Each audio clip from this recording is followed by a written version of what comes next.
it's high for bees, really. Slightly unkind on them at times, even just half a mile away down at Newbigin in the valley floor there. It would be a much kinder place for them, but a lot of the pleasure I get from them is watching them. And if they're not at home, you don't get the chance to watch them very much. We've got a lot of really nice hay meadows still left here.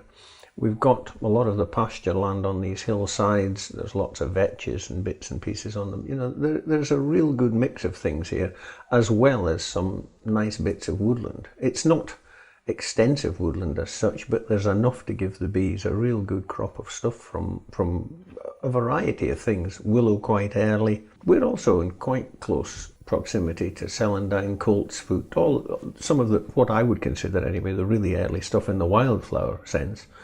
And, you know, I'm far enough away from any of what I consider to be the not very nice stuff like oilseed rape in that respect. You know, my bees are so far away from it, they'll just, you know, I never get polluted with anything like that. Because I'm not really wanting too much back out of it, there are years here where I've had almost, or quite literally, nothing. You feed them and feed them and feed them, and whatever they manage to bring in, they struggle to get through some of these really horrible summers. And at the end of the day, you've just given them 6 or 8 or 10 very large bags of sugar and had nothing back. The upside of it is every now and again you get a really good one and you lift 2 nice large boxes of full frames off them at the end of the year. The job I do, I'm a gamekeeper. I'm rather philosophical about nature and the weather and everything. You know, after plenty of years at it, either lifting you up or dumping you down, you have to get a bit like that.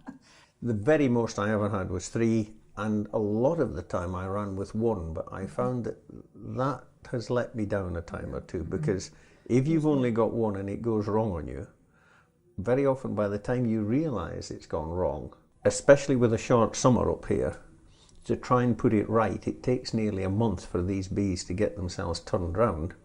And if it goes wrong at the wrong time of year, you haven't got that month of really good breeding weather to get a good strong colony to go into the winter again.